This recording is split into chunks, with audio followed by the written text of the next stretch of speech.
greatest national achievements was realized today as the Berbice River Bridge opened to light vehicular traffic. Agriculture Minister Robert Prasad has urged the main opposition party to stop trying to score political points since this will not solve the current realities. And Caribbean banks hit by the financial crisis are to benefit from the Inter-American Development Bank's Multilateral Investment Fund. The details of these and other stories, the Diamond Mineral Water and NCN Sport News and more in tonight's news. Good evening, I'm Natasha Smith. And I'm Paul Moore. With this edition of the NCN 6 o'clock news for today, Tuesday, December 23rd, 2008. Here's what's happening. Thanks, Natasha. Caribbean banks hit by the financial crisis are to benefit from the Inter-American Development Bank's Multilateral Investment Fund. The establishment of the fund was announced in Washington yesterday to assist countries in dealing with the effects of the global credit crisis and other emergencies. Edward Lane reports. MIF will provide up to $20 million in financing to the IDB's Emergency Liquidity Facility to help Latin American and Caribbean microfinancing institutions weather the economic crises and natural disasters. The MIF approved a $16 million line of credit and a $4 million subordinated loan for Emergency Liquidity Fund, which was established in 2004 to address the need for a lender of last resort for the region's microfinance industry. The bank said in a statement that unlike large banks, which can usually tap government-sponsored emergency loans to overcome liquidity shortages, microlenders are exposed to severe disruptions during crises. MIF Principal Investment Specialist Sandra Darville said the financing is particularly timely because it will provide additional resources to deal with the potential fallout from the global credit crunch.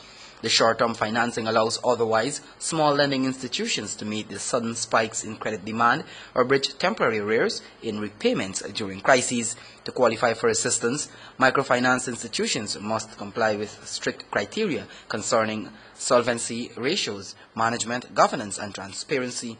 The facility also provides its clients technical assistance to strengthen their administration, risk management, and contingency planning capabilities, preparing them to resume operations quickly after emergencies. Edward Lane, the 6 o'clock news. Agriculture Minister Robert Prasad has urged the main opposition party to stop trying to score political points since this will not solve the current realities. He notes that no available resource, expertise, or vigilance is being spared in dealing with current floods and other effects of the heavy rainfall. Here's more from Shardalal. During a presentation to the National Assembly yesterday, PNCR leader Robert Corbyn criticized government for not taking action to alleviate the impact of the heavy rains. He also questioned the administration's response to those who are suffering as a result of the current situation. Responding to Mr. Corbyn, Prime Minister Samuel Hinds noted that government has been working assiduously to enhance the national drainage capacity and provide relief to affected communities. However, he notes that it will take an enormous amount to permanently resolve the woes faced when there is persistent rainfall, an amount which is beyond government resources and has to be acquired elsewhere. He believes that the main opposition leader is being mischievous and is purposely failing to recognize government's efforts. To make a statement or to lead people to believe that the fact that there is water accumulation is right away a confirmation that nothing has been done or that the system isn't being managed. We share the distress, and we have been following every day. The rainfall, looking at the reports of rainfall. And Honorable Member Corbyn himself did say that last Thursday, some of the people he spoke with seemed satisfied. The Prime Minister says the Civil Defense Commission has been taking supplies to various communities, while health teams have also been dispatched. Meanwhile, Agriculture Minister Robert Prasad has urged the PNCR to stop trying to score political points since this will not solve the situation. He has announced that some measure of compensation will be set up to assist farmers who have suffered losses. Contrary to statements in the press, the minister notes that it was government who first inspected and highlighted drainage problems, which led to the formation of the Civil Defense Commission.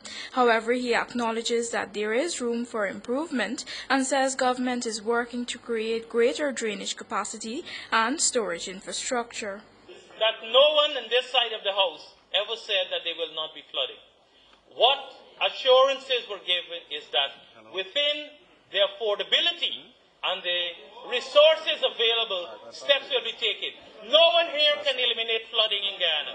No one here can eliminate flooding in Guyana. It's a fact of life, but what we have to do, we have to control and properly manage flooding. What we have to aim for is ensure that we can dispose and discharge water in the shortest possible time. The Agriculture Minister says government is also open to suggestions from the opposition in dealing with the matter. In addition to several long-term projects, government has also deployed 76 pumps, 31 excavators, pontoons and draglines to strategic areas across the country to drain the land and prevent further accumulation. Reporting for the 6 o'clock news, I'm Charlie Lau.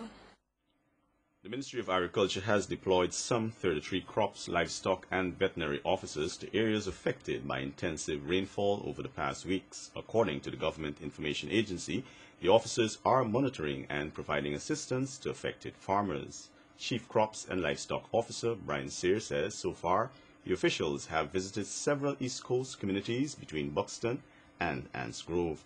According to Sears, the officers are assessing animals in these areas to determine what interventions may be required.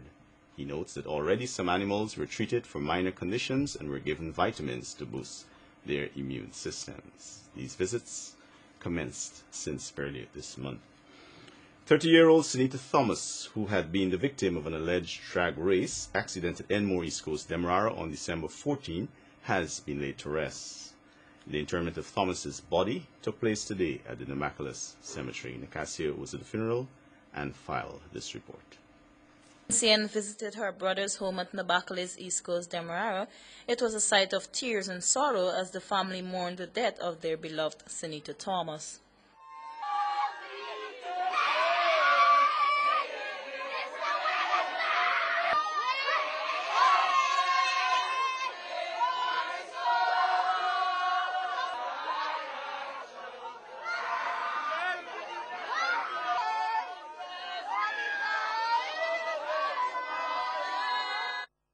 Her mother could not bear the thought of how her daughter looked and says that it could never be her daughter. On the night of her demise, Sunita Thomas of Lot 705 Eddie Grant Road Dazzle Housing Scheme was heading to a nightclub in the city around 22:40 hours with 4 other family members. But around that same time, 2 other cars were reportedly using the East Coast Public Road as a racetrack heading east and collided with the vehicle. The door of the vehicle was ripped out, after which Sunita fell out. Her distraught mother was at home when she heard about the accident. Oh my God! Oh my God! Look, me daughter, all the preparation! No! She prepared for I hear about 11 o'clock. All of the cousin called me and say, my daughter meet with accident. They didn't tell me nothing more, nothing more. So how you know? I know after. Oh God! Oh Jesus Lord! Oh Father God! Oh God! No one more in the hospital there and the surgery.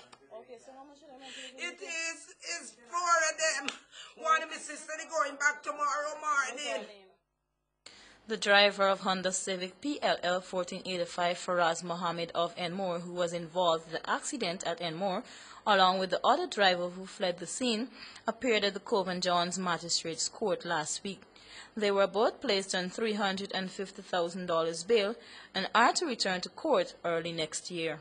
For the NCN 6 o'clock news, I'm Nicasia Logan.